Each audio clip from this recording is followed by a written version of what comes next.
ngazawubuzanga kodwa ngithenge iBhayibheli la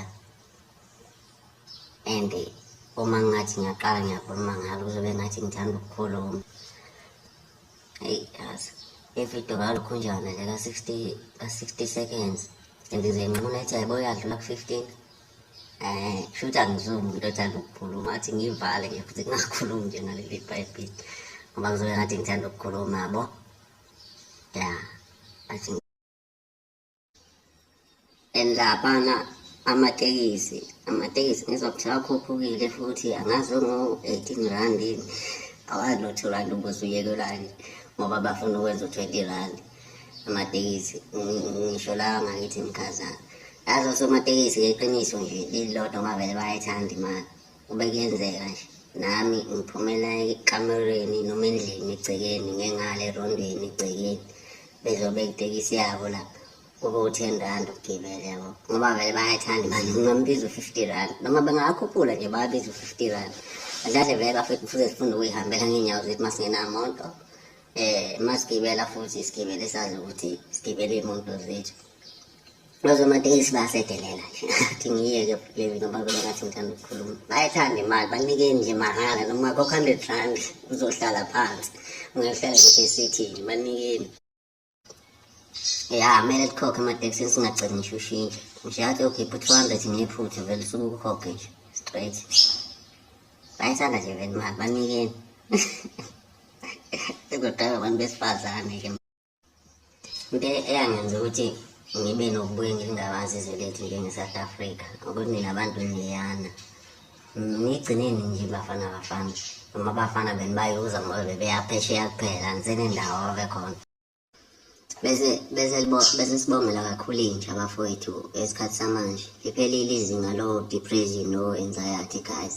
Siyabonga kakhulu sicela nginciphise ngempela manizwe ukuthi nifikela lezo zimo iphilisi utshwala. Uyazi bengithi ngifuna ukwenza ividiyo ka-15 seconds la ngizodame ngingichazela njengoba ngisho umuntu othanda ukukhuluma kodwa ngenze ka-60 seconds ngenxa yokuthi phela ngisuke umuntu othanda ukukhuluma kumele ngicacisele ngenxa yokuthi ngifisa ukubongela noma ukhalalisela abantu abazalayo kulamalanga noma nje abafowethu abazalayo kulamalanga ngenxa yokuthi vele i-population e-South Africa uhulumeni asengasijaji ngayo ngoba nathi soniwe obaba lapho baba bazala kakhulu. So makufika isikhathi sethu sokuthi sizale uyabona ukuthi siyaphazamiseka ngoba vele kube ngathi sifuna ukuzala kakhulu kanti cha kodwa sigcine sesiphoqwa isimo kodwa siyakudinga ukuzala kakhulu ngoba nathi isikhathi sethu siyahamba. Siyayibona loo nto leyo. Manje ngithi ngikhalazele obaba kwabuye kwavuka i-population yase-South Africa ukuthi iyanda kodwa siyacela uhulumeni ukuthi angasilisi ngaleso simo ngoba isimo sakhona nje kuleli and ibalulekile-ke ingane ngifuna ukuqamba mama zibalulekile ingane ukuthi iningi ingakanani. Cha uhulumeni sowusithethelela ngempela asisakhona nathi ukuzibamba noma ukuzilekelela ngenxa yokuthi siyabona ukuthi isikhathi siyahamba. Ngiyangibona nje nentshebe yembuzi nje namhlanje okungasho khona ukuthi ayongiqonda iminyaka yami mhlawumbe ngina-101 nje kodwa ngimuhle yabo kanti cha ngisemncane kodwa nje ukuthi isikhathi siyahamba. Nami ngibiza unkosikazi wami la uthi ngifuna ukuzozala manje ukuzala nje ngiqhuluke mhlawumbe uma ngingathi 9 nje kuyophela lo nyaka lo ngi-right uyabona mangiqhulula ngithi 9 madoda azalana nabo madoda ungalibala ukucoma ngotshwala ngicome ngayo yonke into nangemali. Zalani madoda ungenani fuza iy'ngane zakho lezi amafinyini uyabona le mali osichomela ngayo uzale nje uyindoda ukhululeke nje singabi nandaba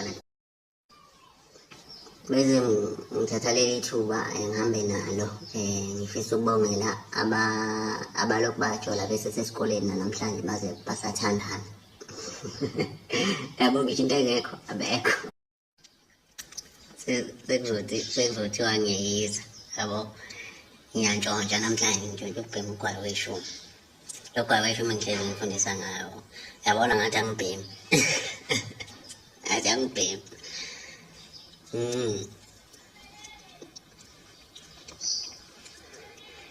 Ngathi angibhemi angithi ngithi kanifundisa ngifuna ukuzwa ngithi anifundisa ngifuna ukuzwa nathi angibhemi qhubekani kodwa nibhema ogogo ngizogula ngathi ngigula isilungu kuthiwa no-HIV kuthiwa nani nisukelo shame bafowethu mhlawumbe nje uqeda ngisho ingculazi kweshumi ngoba nami anginayo kodwa nje yabona ukuthi ngathi angibhemi right and futhi uma ngathi uyangithatha uyangibopha ngivalele endlini inyanga yonke iyafana ngizohlala inyanga yonke ngingabhemi yabo uzazi indoda bafana bami ngiyanifundisa njalo macho kodwa ngisathanda singene ehlasini lamalanga evaliwe ikole angizwa ngidlule ukuhamba nidunuza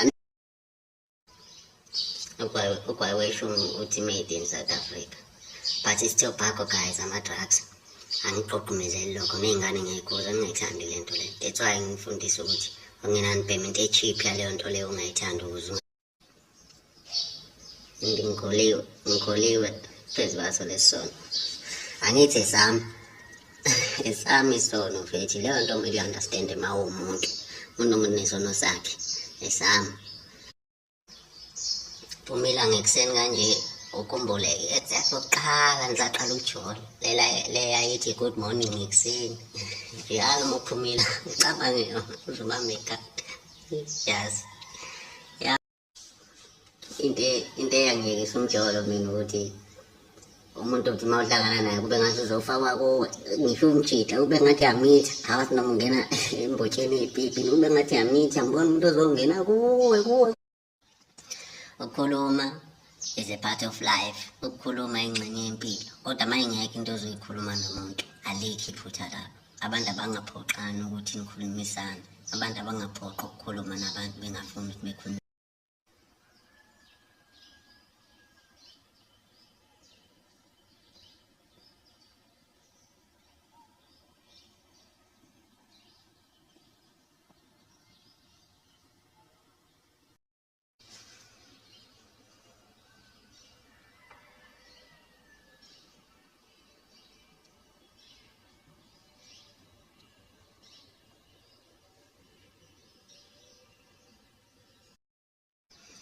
kodwa-ke abona amathiwa sikhuluma iqiniso utshwala buyinkunzi ngokuthi ngisho emjuleni wathiwa niyaphuza nobabili akekho umuntu ozothandana nomuntu engamele athandane naye yabo iyo le nto engincumela utshwala wayede